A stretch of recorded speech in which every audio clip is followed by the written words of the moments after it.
Pada tanggal 12 Desember 2006, Jigme Kesar Wangchuck dinobatkan sebagai Raja Bhutan yang baru. Raja muda ini ternyata sangat dicintai dan dihormati oleh rakyat Bhutan. Berbagai kebijakannya dinilai sangat pro terhadap masyarakat, mulai dari pendidikan dan kesehatan gratis, memberikan tanah kepada rakyat miskin, belusukan ke desa-desa, sampai memiliki proyek yang sangat ambisius, yaitu mendirikan kota baru yang modern namun tetap bergaya tradisional Bhutan. Dan yang bikin kagum, uang untuk membangun proyek ini bukan berasal dari utang, namun berasal dari penjualan mata uang kripto, Bitcoin. Bhutan ternyata memiliki penambangan Bitcoin yang besar, teman-teman.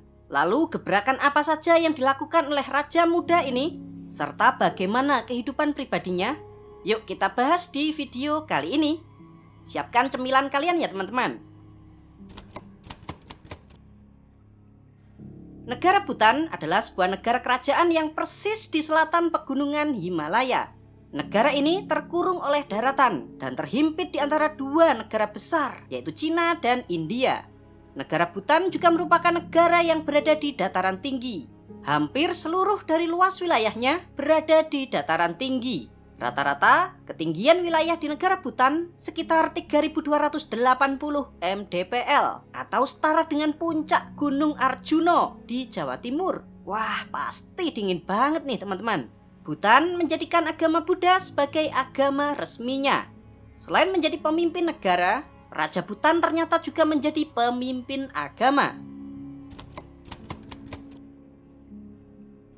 Raja Bhutan saat ini bernama Jigme Kesar Wangchuck.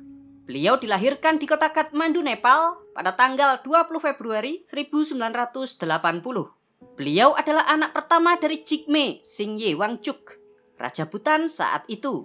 Di masa kecilnya, Jigme Kesar bersekolah di kota Thimphu, negara Bhutan, mulai dari SD sampai SMP. Menginjak SMA, beliau disekolahkan di Phillips Academy di negara Amerika. Lalu dilanjutkan ke sekolah persiapan masuk kuliah di Karsing Academy, Amerika. Beliau kemudian kuliah sarjana politik di Wheaton College, Amerika. Lalu melanjutkan ke jenjang S2 politik di Magdalen College, Oxford University di negara Inggris. Dan lulus dengan gelar MPhil pada tahun 2001. Beliau dikenal sangat cerdas teman-teman. Bayangin ya, usia 21 tahun sudah bergelar Master S2. Selain gelar akademis, beliau ini juga memperoleh 15 gelar Doktor Honoris Causa dari berbagai universitas di dunia, mulai di tahun 2005 sampai 2025. Setelah lulus kuliah di tahun 2001, setahun kemudian beliau mendapatkan tugas pertama kenegaraan sebagai putra mahkota untuk mewakili kerajaan Bhutan di Majelis Umum Perserikatan Bangsa-Bangsa ke-27. Nah, agar paham politik dan pemerintahan, sang ayah kemudian menunjuknya sebagai Trongsa Penlop atau gelar gubernur di Provinsi Trongsa pada tahun 2004. Saat menjadi gubernur, beliau secara aktif terlibat di dalam pengembangan generasi muda dan menaikkan standar pendidikan. Beliau juga turut serta mempromosikan kebijakan-kebijakan perlindungan lingkungan. Tak heran ya teman-teman, Bhutan menjadi satu-satunya negara dengan emisi karbon negatif di dunia. Merasa anaknya sudah siap untuk memerintah, Raja Jigme Singye mengeluarkan dekret kerajaan pada tanggal 9 Desember 2006, yaitu turun dari tahta. Beliau ingin kerajaan Bhutan dipimpin oleh anak muda, jiwa muda, dan kebijakan-kebijakan yang lebih mendobrak. Setelah ayahnya pensiun sebagai raja, sang putra mahkota Jigme Kesar secara resmi dinobatkan sebagai Raja Bhutan yang baru saat itu juga. Sedangkan seremonial penobatan secara resmi dilakukan 2 tahun kemudian, yaitu pada tanggal 6 November 2008, yang dihadiri oleh delegasi negara sahabat dan ratusan ribu masyarakat. Pada tanggal 20 Mei 2011, Raja Jigme Kesar di dalam pidatonya di sidang parlemen menyampaikan bahwa dirinya sudah bertunangan dengan sang kekasih, Jetsun Pema, yang saat itu masih berusia 20 tahun teman-teman. Ternyata Jetsun Pema ini sudah kenal dengan Jigme Kesar saat dirinya masih berusia 7 tahun. Sedangkan Jigme Kesar saat itu berusia 17 tahun. Mereka berdua kenalan saat acara piknik keluarga. Saat itu tuh, Jigme Caesar menghampiri Jetsun Pema dan mengajaknya berkenalan dan mengaku suka. Keduanya kemudian menikah pada bulan Oktober tahun 2011. Dari pernikahan ini lahir 3 orang anak, yaitu putra mahkota Jigme Namgyal, Pangeran Jigme Ugyen, serta putri Sonam Yangden. Tahukah kalian teman-teman, Raja Bhutan ternyata sering belusukan ke kampung-kampung. Baik itu mendengarkan masalah rakyatnya,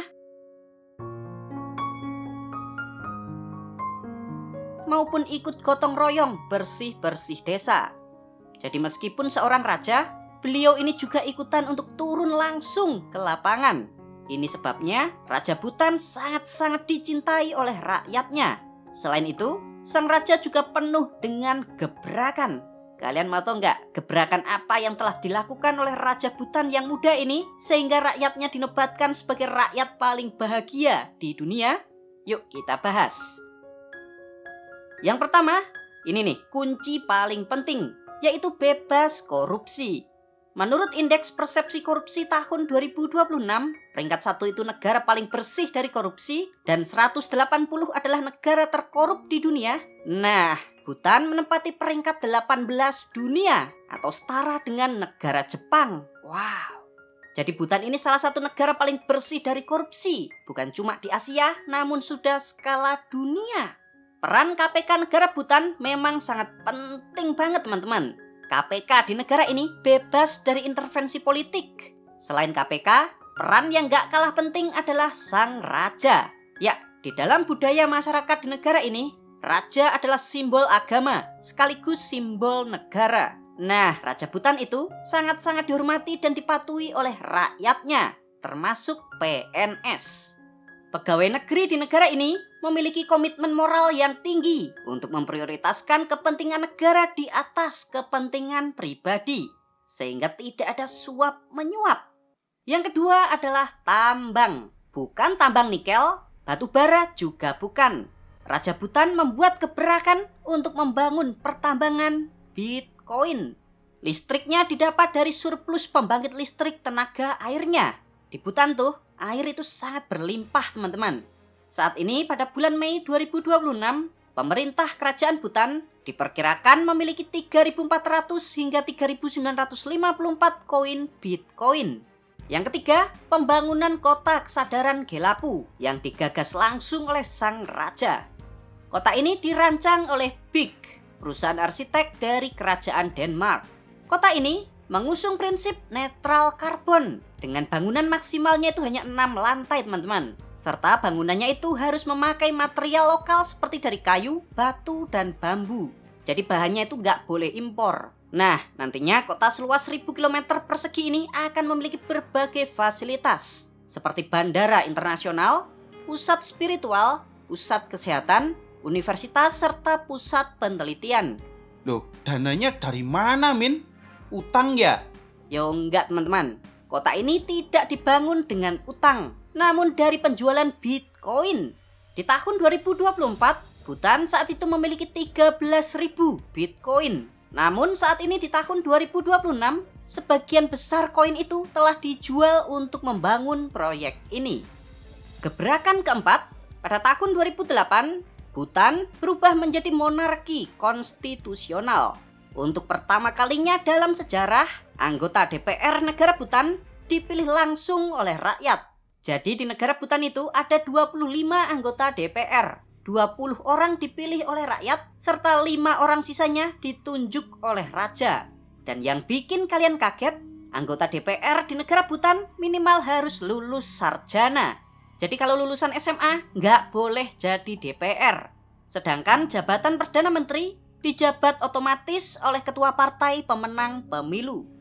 Gebrakan berikutnya yaitu mewajibkan masyarakat memakai pakaian tradisional di tempat-tempat tertentu. Jadi pas jam kerja, seluruh PNS dan karyawan di sektor formal wajib memakai pakaian tradisional. Masyarakat yang mengunjungi gedung atau kantor pemerintah juga wajib memakai pakaian tradisional. Acara resmi dan festival keagamaan juga wajib dipakai. Termasuk anak-anak sekolah juga wajib pakai pakaian tradisional. Di luar itu, kalau mau jalan-jalan biasa atau santai-santai, bebas mau pakai apa saja. Yang penting sopan santun. Hal ini dilakukan untuk menjaga budaya dan identitas sebagai bangsa. Jadi modern itu boleh, namun jangan sampai lupa terhadap adat istiadat. Gebrakan lain adalah biaya gratis 100% untuk pendidikan sampai jenjang SMA. Kesehatan juga gratis 100%. Nggak ada lagi tuh biaya BPJS-BPJS-an kayak kita. Jadi full gratis. Selanjutnya adalah kebijakan pembatasan pariwisata. Negara Bhutan itu ingin turis asing yang datang tuh sedikit namun berkelas tinggi. Nah, turis asing ini harus membayar uang pembangunan $100 per malam kepada pemerintah negara Bhutan. Wow, mehong banget nih teman-teman. 1,7 juta rupiah per hari cuy. Ini belum termasuk hotel, makan, transport, tiket wisata, dan pemandu wisata. Oh iya, wisatawan asing di sini juga wajib menyewa pemandu wisata. Jadi kalian itu dilarang intil-intil backpackeran sendiri ke negara ini. Hal ini dilakukan oleh negara Bhutan agar negaranya itu tidak over terhadap turis. Mereka berpikir semakin banyak turis, maka semakin cepat merusak situs-situs suci dan budaya mereka. Bhutan itu ingin negaranya tetap tenang dan eksklusif. Kebijakan raja berikutnya adalah pelestarian alam. Di bawah pemerintahannya, jutaan pohon itu ditanam kembali teman-teman. Beliau ingin hutan di negara ini minimal itu 60% dari luas negaranya. Eksploitasi alam juga nggak boleh. Berikutnya kebijakan yang bernama Land Kidu. Sang raja sejak tahun 2007 telah memberi dan membagikan lebih dari 150.000 hektar tanah kepada lebih dari 150.000 orang di negara ini. Biasanya itu dikasihkan ke orang-orang yang miskin, yang mereka tidak memiliki sawah. Jadi maksudnya itu biar tanahnya itu ditanami dan hasilnya dijual atau bisa dinikmati sendiri. Loh, nanti tanahnya dijual gimana, Min? Nah ini, sayangnya teman-teman, tanah pemberian raja dilarang untuk diperjualbelikan atau digadaikan.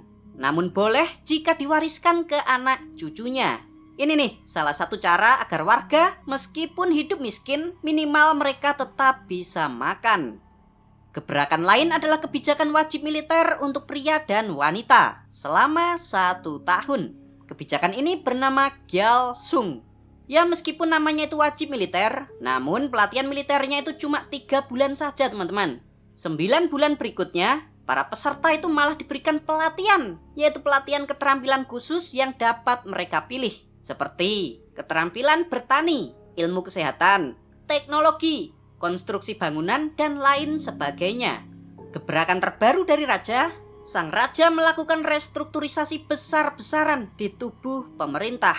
Semua PNS di negara ini wajib mengikuti tes kompetensi setahun sekali. Nah, bagi PNS yang nilainya itu di bawah kompetensi, maka mereka diminta untuk pensiun dini atau mengundurkan diri. Nah, sebagai imbas ada kebijakan tes ini, gaji PNS di negara Bhutan dinaikkan hingga 50% sampai 90%.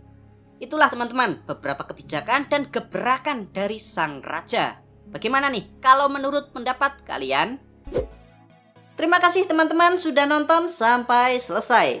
Bagi kalian yang mau membantu dan mendukung channel Tio JB, kalian bisa kirim melalui super chat, super thanks, atau berlangganan secara eksklusif.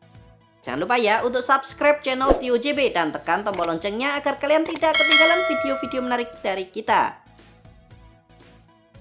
Silakan nih kalau ada request, kritik, saran, kirim salam, atau apapun itu kalian bisa sampaikan di kolom komentar. Sampai jumpa lagi dan ciao!